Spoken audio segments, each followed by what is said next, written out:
I've been asked a couple times about the cost of ECT. So it's going to be different for each person. I can't speak to anyone really but myself. But if you are in this country, you know that any sort of healthcare costs, at least for most of us, it costs. And so in my particular situation, I have a full-time job. I have company-sponsored health insurance.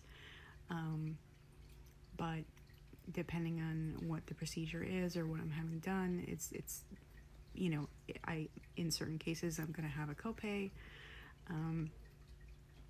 In some cases I'm not. So when I first was looking into ECT, I called my insurance company because I wanted to know how much I would be paying for something like this. And all they keep saying is, well, it depends how it's billed, which is not helpful because I'm not in control of how it's billed. Sorry, there's like a bug. So and I kept saying, well, what would be the right way to have it billed, and they're like, well, it just depends on what they bill, So they were not helpful at all with helping me anticipate what my cost was going to be for doing this. And it made me nervous. It was part of the reason I almost didn't go forward, because years ago I had TMS done, transcranial magnetic stimulation, and one round of TMS is 36 sessions. I ended up having 3 rounds over the course of a couple of years and some maintenance sessions. So I had maybe 125 sessions of TMS. And it turns out that each individual session, each time I went for TMS, I was billed a copay like it was an office visit, and that was $40. So I'm too tired to do the math, but you take the 40 and multiply it times 125 separate visits, and to this day I'm still paying that bill up from TMS. I pay on it every month. And I know people will say, well, you have to try this thing because it could help you. Yes, but we also have to be able to pay for it. And it's absurd in this country, the position, how many of us are put in having to make that decision. And I mean, ECT, I honestly just kept my fingers crossed that hopefully they'll bill it correctly, and hopefully I won't bill the insurance company correctly, and I won't end up getting any sort of a bill for it. Because getting treatment for what I have costs money, and I don't have great insurance, and that's just how it is. That's just reality, and that's reality for a lot of people. So you have that in terms of cost, like what are you actually going to be billed from the hospital that the insurance isn't going to cover. And then there's the cost of missed work. So I live in Massachusetts, and instead of short-term disability, I go on something called paid family medical leave. And paid family medical leave is great. It's a good program. But it pays about 80% of my regular salary. After the first week, there's a waiting period. So one, I need enough money for that week where I'll get nothing from anyone, PFML, from work, nobody. And then I'll only get 80% of my salary, and that can go up to like 20 weeks, depending on how long I need it, which is a very good thing. But the reality is that most of us live paycheck to paycheck. I know I do. And I don't have extra set aside. I don't have extra for that week I don't get a pay, or for that 20% of my pay that I'm losing. So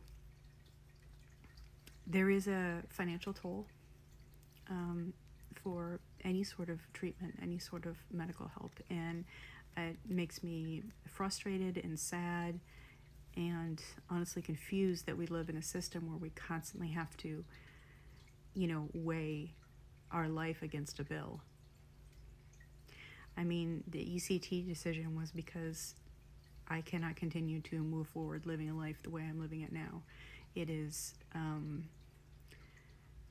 I would not be able to do my job successfully, and I don't know how much longer my health would hold out, because the constant, depression kills you in a slow way anyway. And I'm not talking about unaliving yourself. I'm talking about what it just what it does to the body, and the strain it puts on the body, and it can cause heart disease. It can cause all these problems because you're not supposed to be under that level of stress all the time.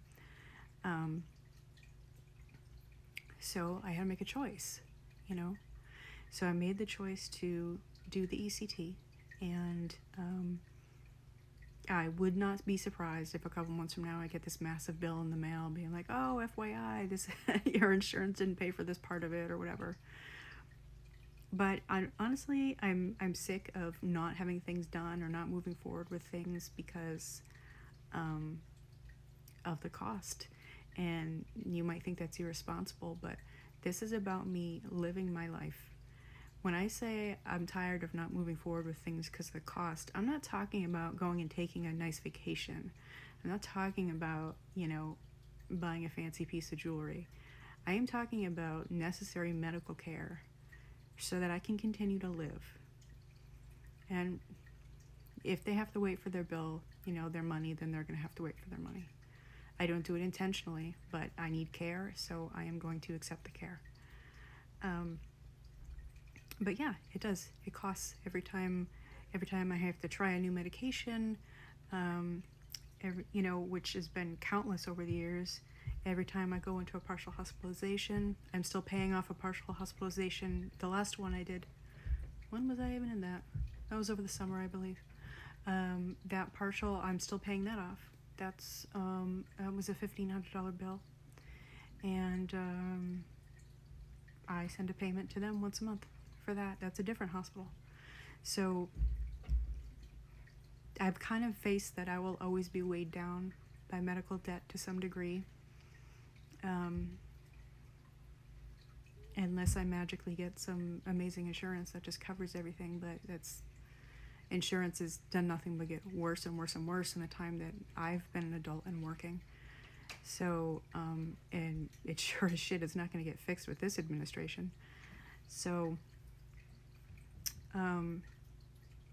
yeah, that's the financial cost of it, That's the financial cost of being human, basically.